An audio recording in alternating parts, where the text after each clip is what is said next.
Boa noite, meus amigos! Estamos recebendo nossa amiga Beth. Ela veio passar para a gente o estudo do Céu e Inferno, a primeira parte, o capítulo 7, Código Penal da Vida Futura. E aqui é do 1 ao 13, né? Então, muito obrigado, amiga Beth, por você nos ajudar nesse trabalho tão abençoado, né? Já o pessoal do chat já nos está colocando as mensagens. Fátima, muito obrigado pela sua mensagem.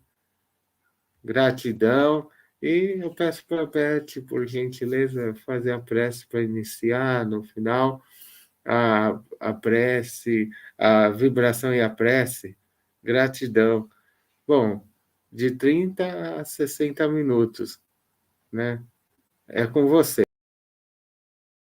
Boa noite, amigos queridos.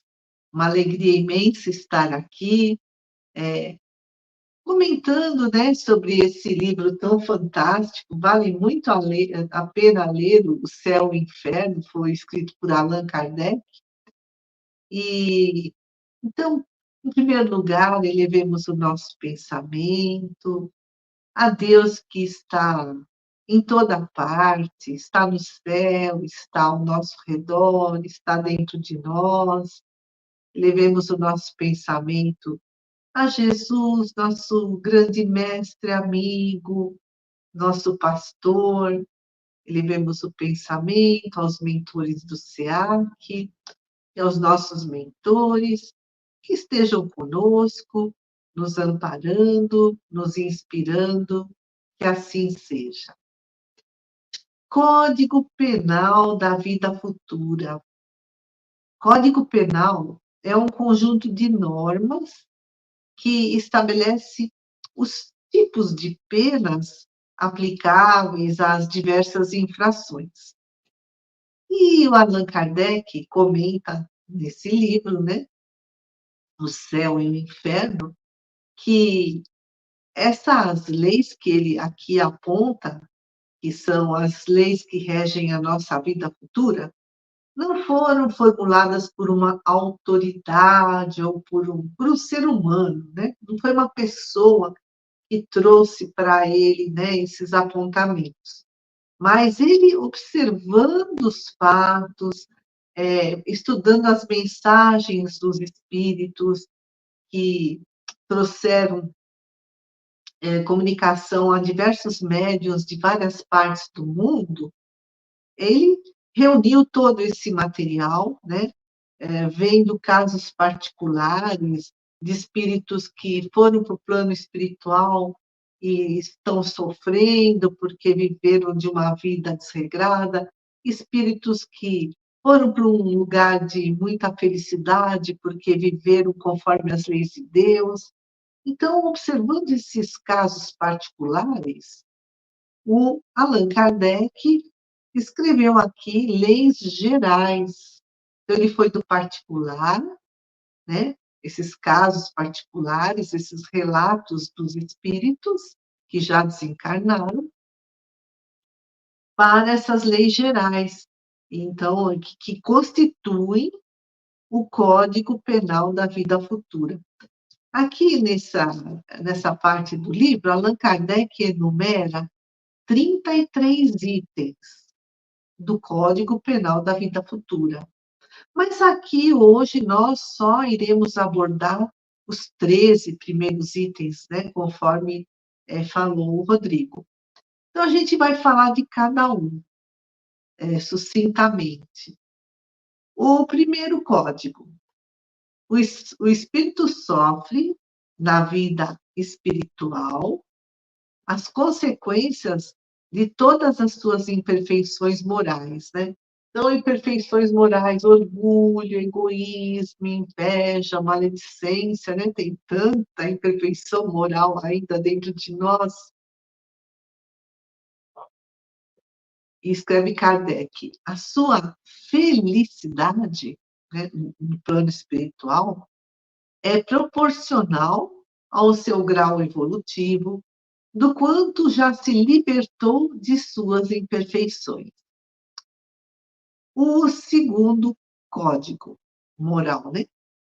Só espíritos que se purificaram, aqueles que já são espíritos puros, como Jesus, estão isentos de imperfeições, né? Por isso que a gente fala de espíritos puros, é que gozam de uma felicidade perfeita, de uma felicidade plena. E toda imperfeição causa sofrimento e privação da felicidade. E toda qualidade causa felicidade e atenuação de sofrimentos. O terceiro código: não há uma só imperfeição da alma que não acarrete consequências desagradáveis e inevitáveis. E não há uma só qualidade boa que não seja fonte de ventura, de felicidade. Então, a soma das penas é proporcional à soma das imperfeições. E a soma dos gozos, né, das alegrias, da felicidade, é proporcional à soma das boas qualidades. Quarto código moral: Deus criou a lei do progresso. E a gente tem que se esforçar, tem que ter vontade de progredir para conquistar o bem que ainda nos falta, né? Nós ainda somos espíritos imperfeitos, e para nos libertarmos do mal que ainda possuímos. É o que Jesus, né, nos disse: a cada um o mérito de suas obras, a cada um segundo as suas obras. E Leon Denis, ele é um continuador do espiritismo, ele inclusive chegou a se encontrar com Allan Kardec, é, é considerado filósofo, um filósofo poeta, e escreveu um livro, entre muitos outros, né? Um deles chamado O Problema do Ser, do Destino e da Dor.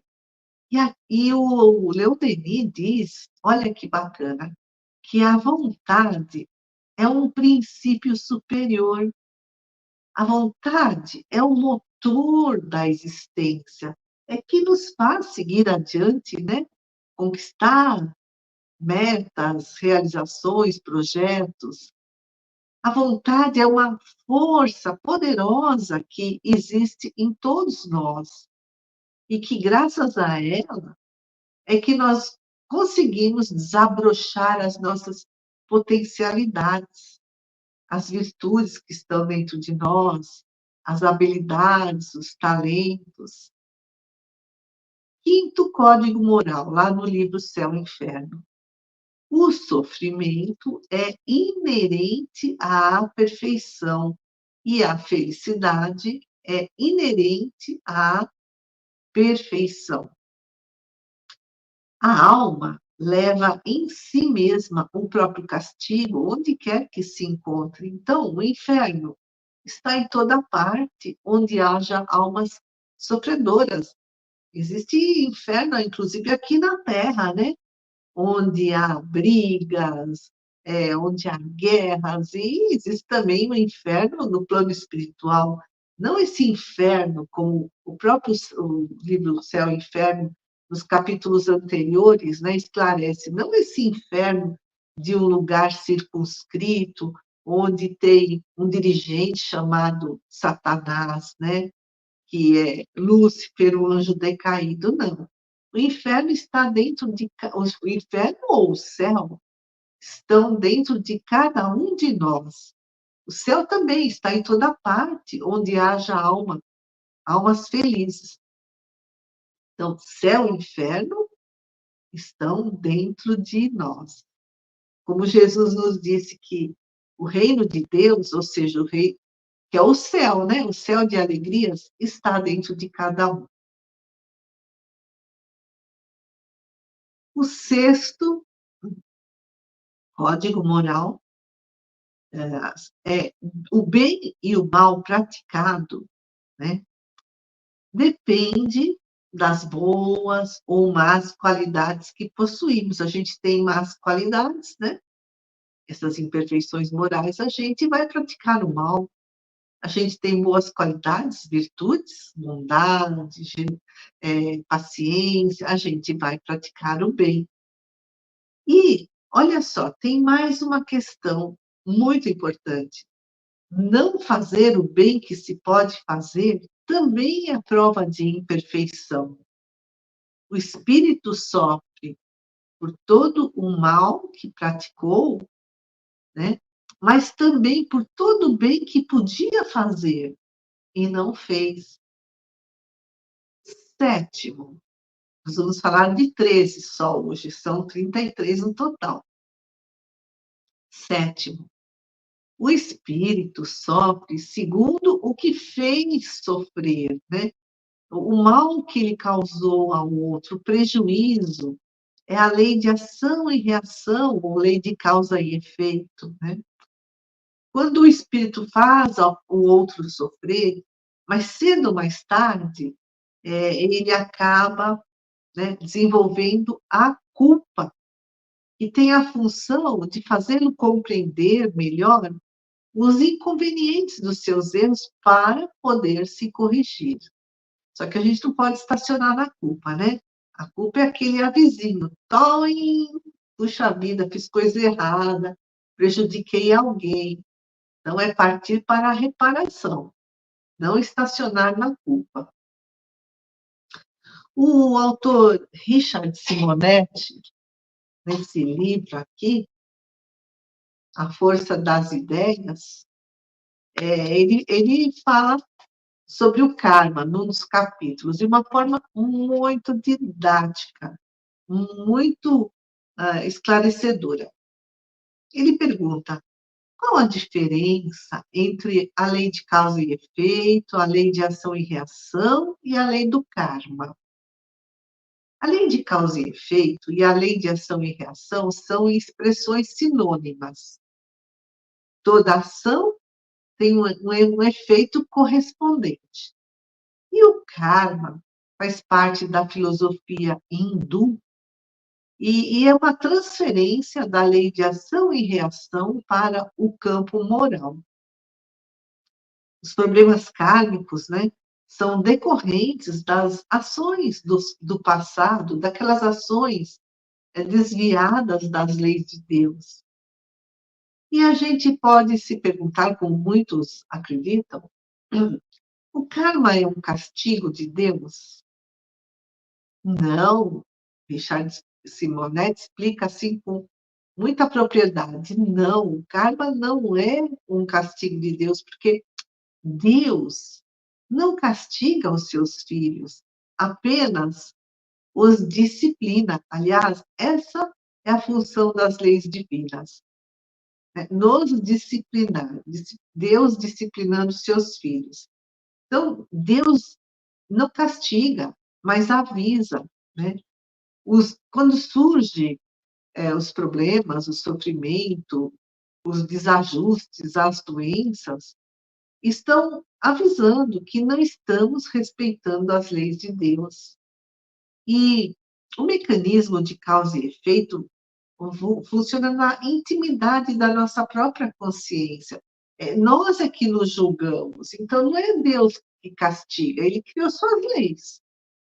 A lei de ação e reação, ou causa e efeito, é uma delas. Aquilo de bom que a gente faz retorna de bom para nós, aquilo de mal que a gente faz retorna de sofrimento para nós. Quando praticamos o mal, é como se agredíssemos a nós mesmos.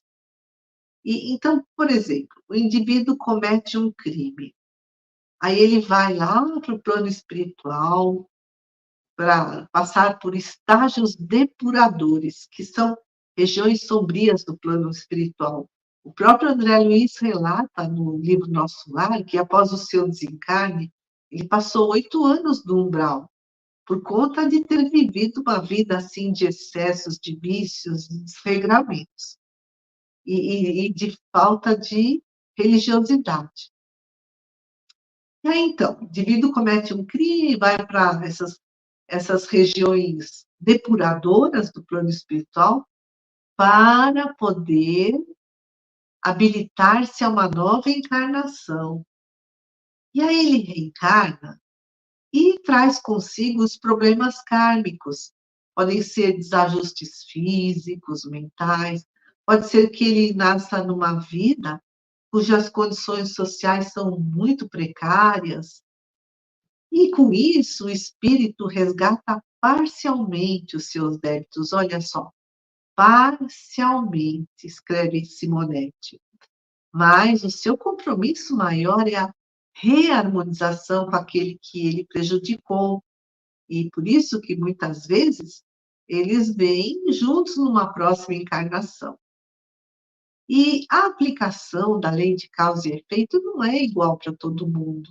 Depende da intenção, né, do delito, se foi premeditado, planejado, intencional, ou se, como for, né, por ignorância, se foi por um descuido. Então, depende da intenção do delito e também depende do estágio evolutivo do espírito, que muito se pedirá àquele que muito recebeu. Conforme mais o espírito evolui, maior é a sua responsabilidade perante os seus próprios atos. E é possível amenizar o karma. O Simonetti escreve que o negativo, né, o karma de sofrimento, o karma negativo, é zerado pelo positivo. Ou seja, o mal que cometemos pode ser neutralizado pela prática do bem. Vamos então para o 8º item. A Kardec escrevendo: a justiça de Deus é infinita. Todo mal, todo bem serão rigorosamente levados em conta. Olha, tudo que a gente pensa, tudo que a gente fala, tudo que a gente faz, por mínimo que seja, tudo isso fica registrado na nossa consciência. Tudo, tudo, de bom ou de ruim que fazemos, pensamos ou falamos, fica registrado na nossa consciência, é levado em conta. Não há uma única ação má, um só mau pensamento que não tenha as suas consequências. Não há uma única ação boa, um só bom movimento da alma, por exemplo, que é a intenção, né? Cujo mérito fique perdido, né? Mesmo as pessoas mais perversas têm algum bom sentimento, e isso já é um começo de progresso. 9º item. Toda falta cometida, todo mal praticado é uma dívida contraída e que tem que ser paga. Né? É a consciência que registra tudo isso. E como que essa dívida é paga? Se não for nesta existência ainda, pode ser na próxima ou nas seguintes, né? Conforme o espírito já está pronto para aprender com aquela lição, porque todas as existências são solidárias entre si. 10º item. O espírito sofre, segundo as suas imperfeições, ou no mundo espiritual, ou no mundo corporal. No mundo corporal, né? Pode ser ainda nessa existência, ou na existência futura, né? Numa próxima encarnação, e sofre assim como, né? Enquanto encarnado, passando por situações de miséria, por dificuldades, doenças, limitações, né? Então, são as expiações que são impostas. E escreve Kardec: pela natureza do sofrimento, pelas dificuldades, né, que a pessoa tem na sua vida de encarnado, é possível julgar as faltas que ele cometeu numa existência anterior e quais imperfeições que causaram essas faltas. Até assim, disse que há casos, não são todos, né, em que as pessoas, por exemplo, nascem com problemas de fígado, porque em encarnações passadas abusaram da alimentação, do álcool, ou nascem com problemas respiratórios, porque em encarnação passada foram fumantes inveterados. Isso não é assim para todo mundo, né? Mas a gente lê nas obras mediúnicas. 11º item. As expiações variam conforme a natureza e a gravidade da falta.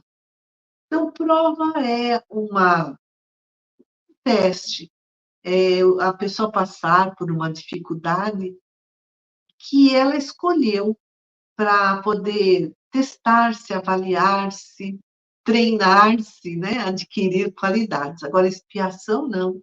Expiação é justamente o pagamento dessa dívida kármica.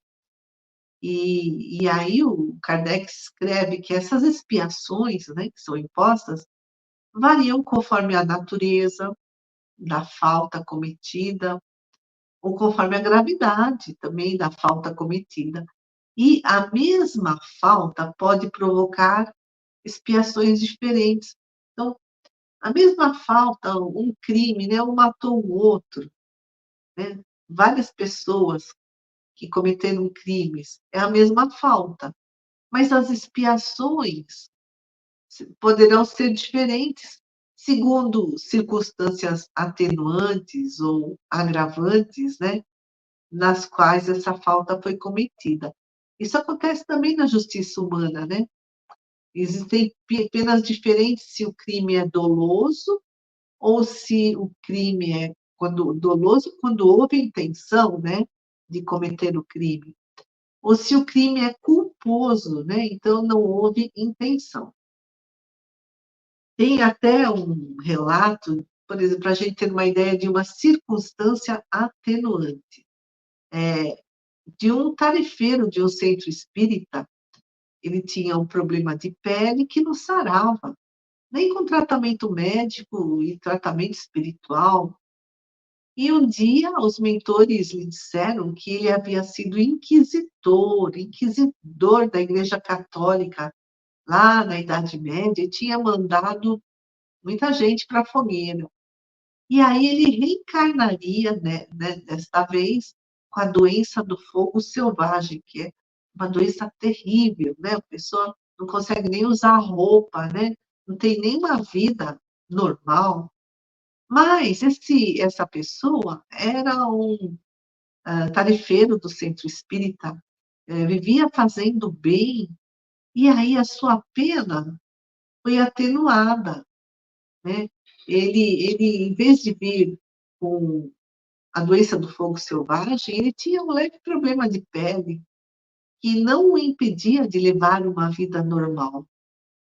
Emmanuel, pela psicografia do Chico Xavier, escreve: toda vez que a justiça nos procure para acerto de contas, se nos encontra trabalhando em benefício do próximo, manda a misericórdia divina que ela retorne sobre os seus passos, ou seja, né, a justiça, sem data precisa de retorno.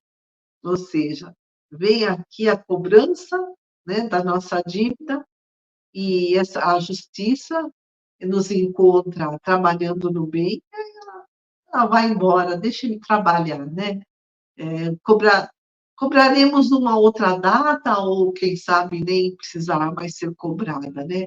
Então, sem data precisa de retorno, escreve Emmanuel.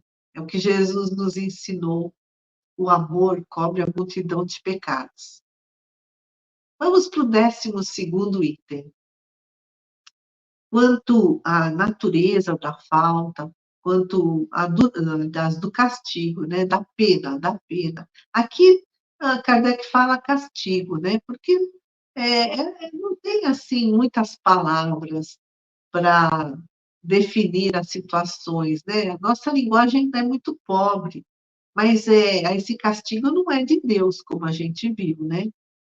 Nós é que nos castigamos, a nossa consciência é que nos castiga, que nos cobra. Então, quanto à natureza do castigo, quanto à duração do castigo, não há regra absoluta, não há uma regra uniforme. A única lei geral é a de que toda falta recebe uma punição e toda boa ação tem sua recompensa segundo o seu valor, né? Então, uma, uma ação do bem grandiosa vai ter uma recompensa maior do que assim, né? Uma pequena açãozinha no bem, né? E o 13º item, a duração do castigo depende do melhoramento do espírito culpado, né? O espírito é que é o juiz do seu próprio destino. E o próprio espírito pode prolongar os seus sofrimentos quando ele fica endurecido no mal, né? Quando não se modifica, não se arrepende, ou o próprio espírito pode abrandar essa pena, abreviar, por conta dos seus esforços na prática do bem. Deus, escreve Kardec, Deus é justo, pune o mal enquanto ele existe e deixa de punir quando o mal deixou de existir. Aqui, Kardec falando que Deus, né, é que pune, significa a justiça divina é que pune. E a justiça divina age segundo leis imutáveis, segundo a lei de ação e reação, que está escrita na nossa consciência. Não é Deus, né, com o seu dedinho lá, Deus nem tem dedo, né, com o seu caderninho lá, ó, isso aqui vai ficar 10 anos no umbral, isso aqui vai ficar 8, isso aqui vai ficar 5. Não é assim, né? E a intensidade do sofrimento diminui, né? Quando o mal praticado também vai desaparecendo. Quando a pessoa deixa de praticar o mal, a intensidade do sofrimento também vai diminuindo. E escreve Kardec: toda imperfeição e toda falta que dela decorre trazem o seu próprio castigo. Então, a imperfeição vai levar, né, ao mal praticado, à falta, e aí vai levar a essa penalidade. Então, toda imperfeição e toda falta que dela decorre, a falta é consequência das nossas imperfeições morais, então toda imperfeição traz o seu próprio castigo. Além da justiça divina, né, nos diz que a cada um segundo as suas próprias obras, tanto no céu como na terra. E as leis de Deus estão na consciência do próprio homem. Algumas pessoas podem perguntar, e acho que até perguntam, né? Por que Deus não criou o homem já perfeito? E aí tem uma nota lá no rodapé do livro, né, Seu Inferno, nesse capítulo, que Allan Kardec explicando que Deus nos criou em potência, né, como sementes, que essas sementes que têm em si mesmas todas as potencialidades futuras. A gente pega a sementinha de uma laranja, tem a potencialidade de uma laranjeira dentro dessa semente, né?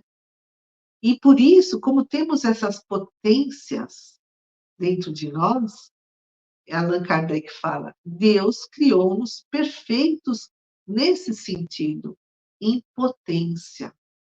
E que o nosso trabalho é atualizar, é desenvolver essas potencialidades para que essa perfeição em potência, essa perfeição que está na semente, né, que está na potencialidade, se transforme em perfeição em ato, ou seja, quando chegarmos a ser espíritos perfeitos, relativamente perfeitos, né? Porque a perfeição absoluta só Deus possui. E essa atualização, esse desenvolvimento das nossas potencialidades depende só de nós, do nosso livre-arbítrio, sem o qual, sem o livre-arbítrio, nós não iríamos desenvolver a responsabilidade, nós não iríamos adquirir a responsabilidade. E sem responsabilidade, não seríamos espíritos perfeitos. Olha como Deus é infinitamente sábio, né? Deus quer que o homem progrida por seu próprio esforço, ou seja, ele vai colher os frutos do seu trabalho e vai assumir a responsabilidade do mal que ele mesmo cometeu, né? E tem uma nota de rodapé no livro A Gênese, também, escrito por Allan Kardec, que se Deus houvesse criado o homem já perfeito, Deus não teria criado o homem à sua imagem, mas teria criado o homem semelhante a ele mesmo. E aí nós também seríamos deuses como ele, né? E Allan Kardec escreve, né, que é necessário livrarmos-nos das imperfeições morais para ficarmos livres do sofrimento. E isso depende de nós, do nosso livre-arbítrio. Então, voltando aqui para Leon Denis, aquele livro, O Problema do Ser, do Destino e da Dor. Denis escreve que a liberdade é a condição necessária à alma humana. Sem a liberdade, a alma humana não poderia construir o seu destino. À primeira vista, né, as pessoas podem achar que a liberdade do homem é muito restrita. A gente tem vontade de voar e não consegue, a gente quer ficar rico e não consegue, né? Mas essa liberdade, ela depende, né, das necessidades físicas, das condições sociais, dos interesses ou dos instintos. Então, isso é que tolhe a nossa liberdade, né? A gente tem que dormir, tem que comer, tem que descansar, então depende das nossas necessidades físicas, depende das nossas condições sociais. Eu quero viajar para o mundo inteiro e não tem dinheiro, né? Depende dos interesses, dos instintos. Mas olha o que escreve Leon Denis. Essa liberdade, que aparentemente é restrita, é sempre o suficiente. O suficiente para que a gente possa quebrar esse círculo, né, de necessidades físicas, do limite das condições sociais, dos instintos, quebrar esse círculo, né, que nos limita, esse círculo aqui no planeta Terra, né, e escapar das forças opressivas. E liberdade e responsabilidade caminham juntas. Uma cresce, outra cresce, são correspondentes. E é a liberdade que faz a dignidade do homem, que faz a sua moralidade. A noção de moralidade é inseparável da de liberdade.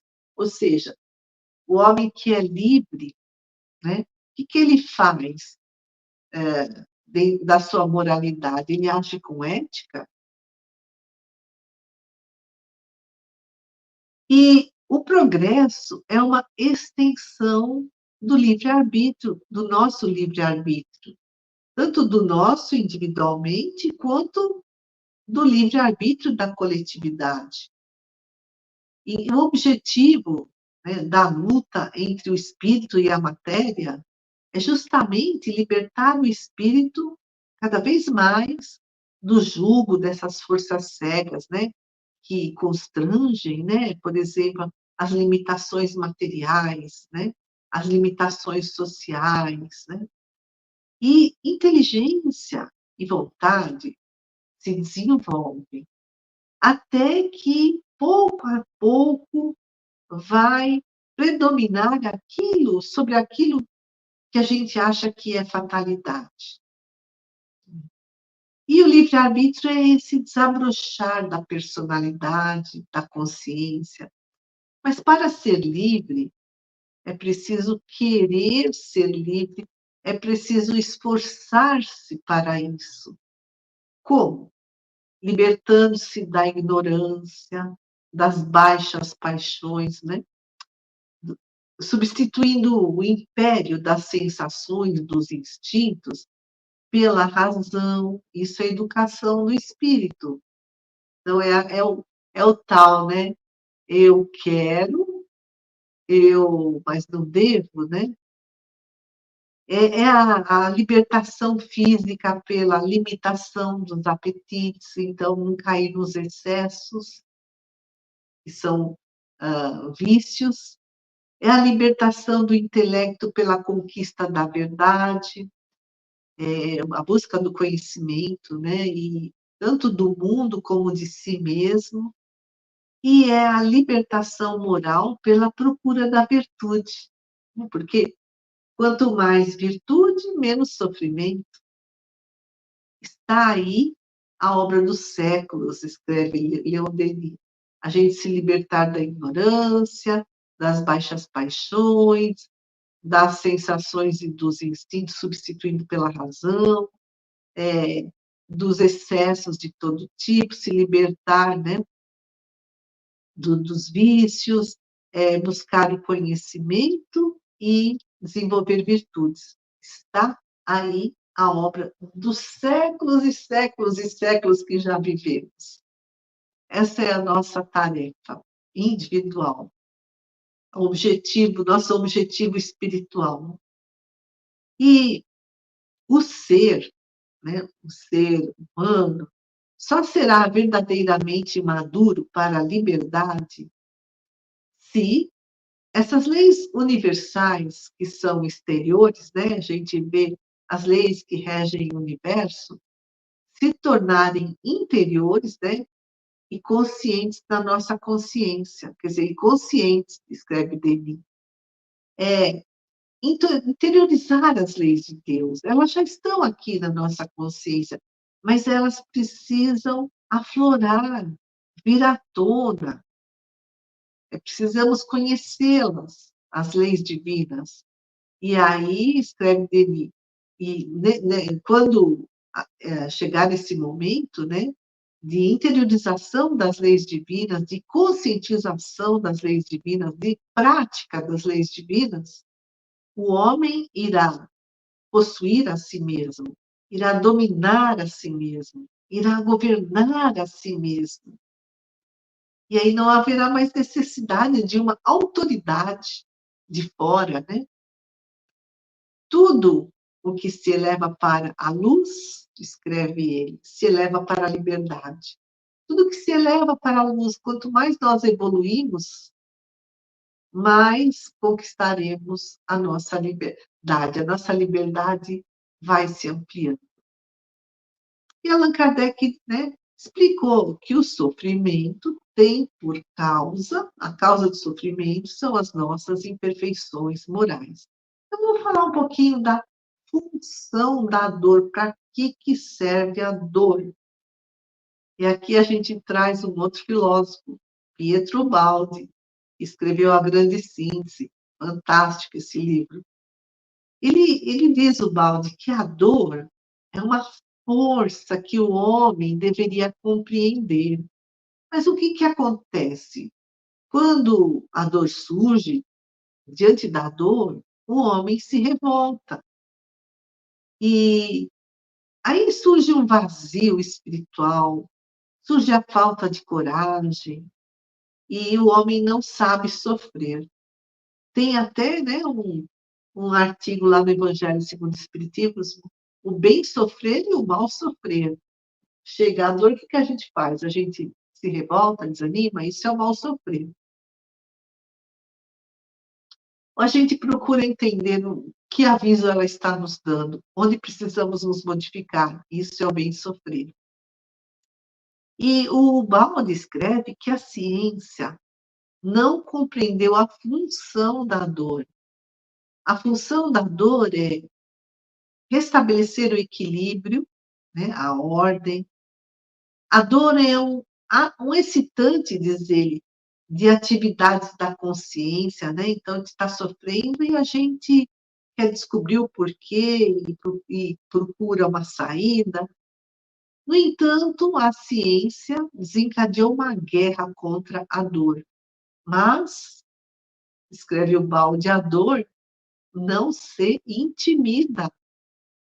O tão criticado estado de alma de resignação paciente é uma virtude de adaptação, de resistência e de defesa que os povos modernos estão perdendo. Então, né, essa resignação, chega a dor e a gente se resigna pacientemente para poder se adaptar, né? Para poder resistir, para poder se defender, para que o mal não piore. Mas que os povos modernos estão perdendo essa capacidade de resignação paciente. Enquanto o homem não se esforçar para realizar-se a si mesmo, a dor fará parte da sua vida. Essa resignação paciente é assim, é aceitar aquela situação. Não significa não fazer nada para não sair dela, mas não ficar dando soco, né, em ponta de faca, né, porque aí a situação piora. E a dor impõe a evolução, né? Graças à dor, a gente evolui. Graças ao amor também, mas no nosso estágio de evolução, a gente ainda precisa da dor. E a cada dia, novos excessos geram sofrimentos para o futuro. Tudo que a gente se excede hoje vai ficar na nossa ficha kármica, para ser resgatado no futuro. O homem atordoa-se com novos prazeres, aí surgem esses prazeres que são degradantes, desgastantes, aí novos erros, né? Esses novos prazeres levam a novos erros que voltam na forma de novas dores. E a dor tem essa função de nos fazer recobrar a razão. A dor forja as almas, né? Forja, modela as almas. E a solução do problema qual é? Um aperfeiçoamento moral. É bem o que Kardec aqui nos explica, né? E por isso que precisamos encontrar na dor uma força amiga. Não é fácil, mas tem lógica, né? Para poder compreender as causas da dor, a função da dor e evoluir. Se a dor faz a evolução anula progressivamente a dor. A dor nos empurra, né, para o alto. Quando vem a dor, a gente quebra o orgulho, a gente diminui o egoísmo, a gente se sensibiliza. E aí a gente evolui. E conforme a gente evolui, menos vai precisar da dor para, né, nos acordar. Então, é o que o Balde escreveu. Se a dor faz a evolução anula progressivamente a dor. Espíritos puros têm essa felicidade plena, essa bem-aventurança, não sofrem mais. E, e é preciso seguir um caminho gradual de redenção, né, de evolução, em várias etapas, explica o Balde. Primeiro, sofrer pacientemente as consequências, as próprias culpas, para reconstituir o nosso equilíbrio. Segundo, manter-se em harmonia com a lei, evitando qualquer nova violação, né? E a anulação da dor é feita corajosamente através da dor, ou seja, é o saber sofrer. Vem a dor, né? A gente sabe sofrer, a gente aceita que Deus é justo, que estamos colhendo erros do passado e precisamos mudar em algum, né, algum aspecto, e aí estamos corajosamente lidando com a dor, e a dor se anula. Ou seja, a anulação da dor é feita corajosamente através da dor, que é o saber sofrer. E o Balde explica que no mundo subhumano, né, lá na época do homem primitivo, a dor era considerada uma derrota, né? O ser, né, quando ia para o plano espiritual, ou aqui na Terra, naquele, né, os seres atrasados, sofriam nas trevas, cheios de ira, de raiva, né? Era a dor do condenado, do cego, daquele que estava sem esperança. Aí fomos evoluindo, estamos agora no mundo humano, e a consciência, né, desperta, pesa as situações, reflete, e o espírito tem um pressentimento de uma justiça, de uma compensação futura, né, de uma libertação do sofrimento, e espera esse futuro feliz. E a isso, nesse momento, ele sofre aquela dor tranquila de quem sabe e resgata. É o purgatório confortado pela fé. A Terra é esse momento de purgatório confortado pela fé, para alguns, né? Aí a mente analisa a dor e descobre as causas dessa dor, descobre como funcionam as leis de Deus, e o tormento, o sofrimento, acaba se transformando num instrumento de redenção, de libertação. E o golpe contra uma alma assim, encoraçada, é menos amargo. Então, essa alma, né, que sabe por que sofre, que entende que Deus é justo, quando vem o golpe, quando vem a dor, sofre menos, porque ele tem aquela sensação de justiça, porque ele traz em si uma grande fé, um absoluto otimismo. E vamos evoluindo, vamos chegar no futuro no mundo do super-homem, do mundo de regeneração. Aí, escreve o Balde, a dor perderá o seu caráter negativo e maléfico, né, e vai se transformar num poder de regeneração. É o que Jesus disse: felizes os que choram. A dor obriga o espírito a dobrar-se sobre si mesmo, a fazer profundas introspecções, a desenvolver as suas qualidades latentes. E para as grandes almas, né, os santos, os heróis, a dor é força de criação. Para os mártires, né? E cada um sofre de uma forma diferente, conforme o seu nível evolutivo, conforme o seu nível de entendimento. Uns amaldiçoando essa dor, né, que o atinge, outros resgatando o mal que cometeu, e outros abençoando e criando bem, criando um mundo melhor. E termina o Balde. Das 3 cruzes iguais sobre o Gólgota, partiram 3 gritos diferentes, né? Os 2 ladrões entre Jesus. Aí, aqui o Balde fala, né? Teve um ladrão que amaldiçoava a sua condição, né? E até confrontou Jesus. O outro reconheceu a sublimidade do mestre de Nazaré e resgatou as suas dívidas, né? Ou seja, ele reconheceu os erros, estava pronto para fazer a sua jornada evolutiva, né? E outros abençoando e criando, aqui é Jesus, né? Então, das 3 cruzes iguais sobre o Gólgota, partiram 3 gritos diferentes, 3 formas diferentes de interpretar a dor, conforme o grau de evolução de cada um.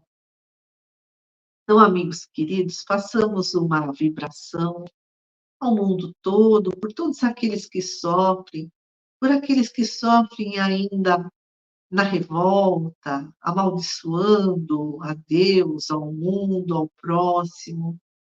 E façamos uma vibração por aqueles que estão sofrendo, mas estão entendendo porque sofrem, estão resgatando os seus erros. E também vibremos por esses grandes espíritos de luz que vêm na Terra e se sacrificam em prol da humanidade. Senhor, abençoa nossos lares, nossos familiares, todos os trabalhadores do SEAC, todos os trabalhadores do bem, do mundo inteiro e do plano espiritual. E nós te agradecemos, Pai do céu, te agradecemos, Jesus, por tudo que nos tem dado, por essas ferramentas maravilhosas para o nosso progresso espiritual.